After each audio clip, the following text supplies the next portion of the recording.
Okay, welcome back to Baseball 101. A little bit of pitching fundamentals here for those in the divisions that have pitchers pitching.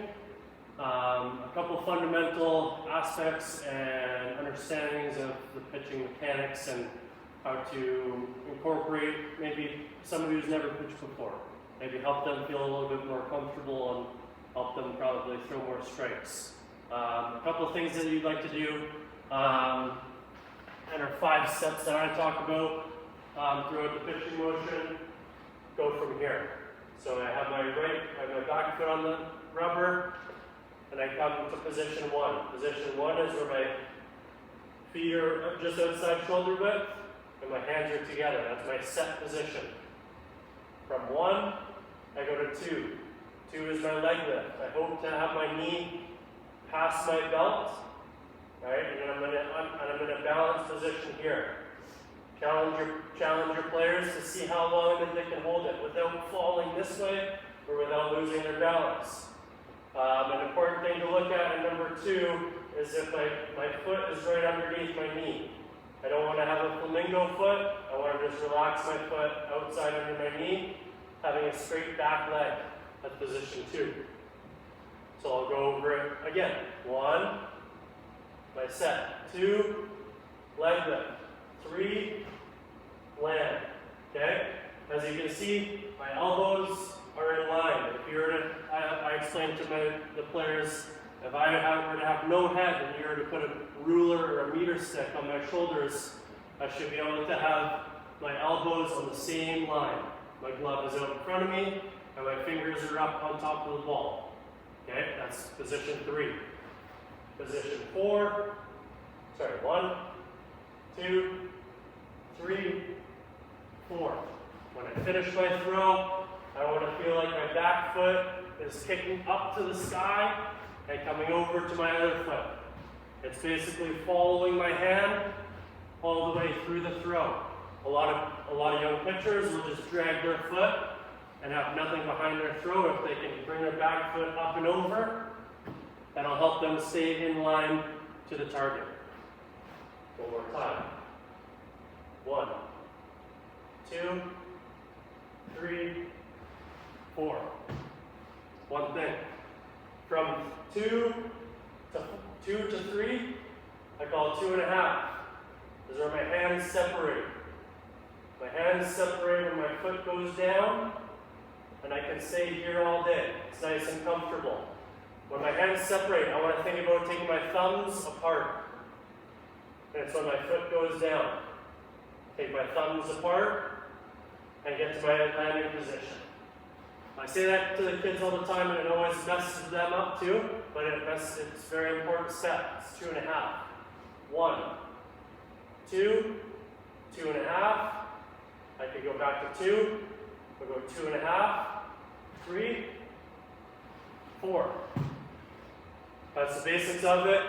I like to go and go through it with them again. 1, 2, 2.5, 2, 2.5, 3, 2.5, 2, 2.5, 3, back to 2, 2.5, 3, 4. It's all about being coordinated with their body. If they're losing balance, it's a good thing to practice. If you're having a pitching practice or having everybody work on pitching, I would recommend before you have pitchers kind of on their own thing practicing, have everybody go through the steps. And it could take 5 minutes, but everybody is able to get to those positions and be comfortable. And after you do it, 3 times in 3 different practices, you're probably going to see a little bit more improvement on those 5 steps, or 4 steps, sorry. Evaluate and watch your pitchers in a game, and they're looking for feedback maybe, or you want to help them throw more strikes. A couple things to look at. 1, when their hands break. So going back to our 4 steps, when their hands break, what happens with their shoulders? Do they land upright? Are they landing down? Right? If I'm landing down, I'm probably going to throw the ball down. If I'm landing upright, I have nowhere else to go but to throw the ball high. Okay? So pay attention to their shoulders, where their shoulders are going, if they're creeping up, right? If they're falling back too much, they want to have one smooth motion going through the target. Okay, that's another thing. I typically like to, even for myself, draw a line to where my back foot starts. I want to be able to follow that line the whole time. Okay, and if my first motion is to, I like to say, open the gate, that will probably take me this way, and I might fall off the mound, and my throw might go over here. I want to tell that pitcher that opens the gate to keep their heel in front of their toe longer. I can't open the gate if my heel starts in front of my toe. My heel starts in front of my toe, and I'll follow my throw. The other way, if I were to kick my foot out this way, and I'm working across my body, that's going to be really hard for any pitcher to throw accurately or with some velocity. I'll set up a cone, if you trust your player enough, put your phone there, or put a $5 bill there. See if they can get away from that object, so they can avoid it, and they can work back down towards the target. So again, making sure the shoulders are staying level. If they're opening the gate, their heel stays in front of the toe. Heel in front of the toe. If they're kicking their foot out this way, working across their body, landing like this. Again, draw that straight line. Put your phone there, or a cone. Don't let them step there. Make them step towards the target.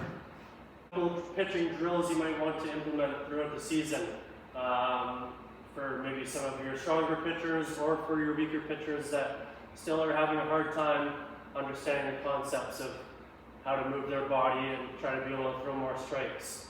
Now these are something that you might be able to do later as you go throughout a couple weeks. You pitch a couple, go through those 4 steps often. They've done all the 4 steps good. We need to be able to move on. Okay, a couple pitching drills. I like to start with a rock and fire, pretty similar to what we'd be doing in a catch play. But I'm going to rock, I'm going to get to that lift, and I'm going to take all my momentum back towards the target. So this is the rock and fire pitching drill. Rock, lift, throw. Rock and fire.